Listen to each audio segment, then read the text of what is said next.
বিয়েবাড়ির স্টাইলে মাখো মাখো ক্রিমি ক্রিমি দই কাতলা বাড়িতে তৈরি করতে চান? তাহলে ঝটপট তৈরি করে ফেলুন। রেসিপি আমি দিচ্ছি। এখানে দেখুন আমি কাতলা মাছের 4টে টুকরো নিয়েছি, বড় বড় আমি পিঠের টুকরো নিয়েছি, আপনারা পেটিও নিতে পারেন। আমি শুধু নুন মাখিয়ে এটাকে 10 মিনিটের জন্য ম্যারিনেশনে রেখে দেবো। এখানে নিয়েছি কিছু মশলা, আমি দুটো বড় সাইজের পেঁয়াজ নিয়েছি, 5-6 কোয়া রসুন, 5-6টা কাঁচা লঙ্কা, 1 মুঠো কাজু বাদাম। একটা প্যানের মধ্যে 1 কাপ জল দিয়ে জলটা ফুটে উঠলেই মশলাগুলো দিয়ে দেবো। দিয়ে নাড়াচাড়া করে এটাকে 5 থেকে 6 মিনিট একটু সেদ্ধ করে নেব। 5-6 মিনিট পরে দেখুন কালারটা চেঞ্জ হয়ে এসছে, সেদ্ধ হয়ে এসছে। এটাকে ঠান্ডা করে নেব। তারপরে আমি আবার ওই প্যানটা বসিয়ে দেবো।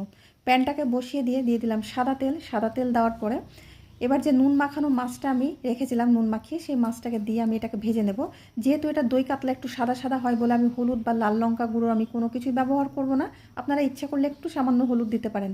মাছটা ভাজা হয়ে গেছে, এটাকে তুলে আমি একটা পাত্রে রেখে দিলাম। আর এতক্ষণে কিন্তু আমার যে মশলাটাকে আমি সিদ্ধ করে রেখেছিলাম সেই মশলাটাও কিন্তু ঠান্ডা হয়ে গেছে। এর মধ্যে দিয়ে দেবো আমি 1 ইঞ্চি মতন আদা ছোটো ছোটো টুকরো করে। আর 1 টেবিল চামচ আমি দিয়ে দিলাম চার মগজ, যেটাকে আমি আধা ঘন্টা আগে একটু জলে ভিজিয়ে রেখেছিলাম। সমস্ত উপকরণগুলো দিয়ে একটা মশলা তৈরি করে নেব। এবার যে প্যানে আমি মাছ ভেজেছিলাম, এই মাছ ভাজার প্যানে দিয়ে দিলাম গোটা গরম মশলা, তেজপাতা, শুকনো লঙ্কা, এলাচ, লবঙ্গ, দারচিনি দিয়েছি। একটু নাড়াচাড়া করে বেটে রাখা মশলাটাকে দিয়ে দিলাম। বেটে রাখা মশলাটাকে দিয়ে এবার একটু নাড়াচাড়া করে নেব।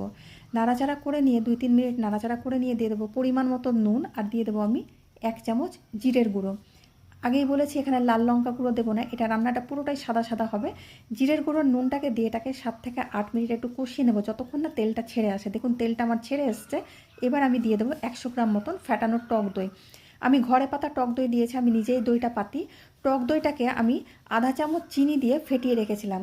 যেহেতু ঘরে পাতা টক দই খুব টক হয়, টকটাকে ব্যালেন্স করার জন্য একটু চিনি দিয়ে বা নুন দিয়ে দইটা ফেটালে দইটা কিন্তু ফেটে যায় না।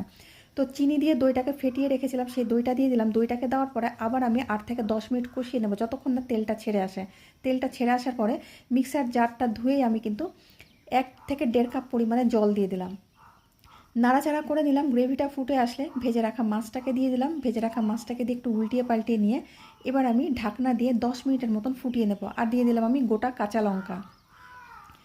10 মিনিট ফুটিয়ে নেওয়ার পর দেখুন কালারটা কত সুন্দর এসছে, আর গ্রেভিটা একেবারে ক্রিমি ক্রিমি একটা টেক্সচার চলে এসেছে। তো ভীষণ টেস্টি। আমার রান্নাটা অলমোস্ট হয়ে গেছে। লাস্টে দিয়ে দিলাম আমি গরম মশলা গুঁড়ো। আর দিয়ে দিলাম আমি 1 চামচ ঘি। যেহেতু ঘিটা আমার জমানো ছিল, এটা গলে কিন্তু 1 চামচ হয়ে যাবে। তো 1 চামচ ঘি আর গরম মশলা গুঁড়ো দিয়ে এটাকে নাড়াচাড়া করে নিয়ে উপর থেকে ছড়িয়ে দেবো একটুখানি ধনে পাতা কুচি। ধনে পাতা কুচি ছড়িয়ে দেওয়ার পরে ঢাকনা দিয়ে 5 মিনিট আমি স্ট্যান্ডিং টাইমে রেখে দেবো, গ্যাসটাকে বন্ধ করে। তাহলে কি হবে, মাছের মধ্যে কিন্তু ঘি, গরম মশলা, ধনে পাতার গন্ধটা পুরোটা ভালো করে ঢুকে যাবে।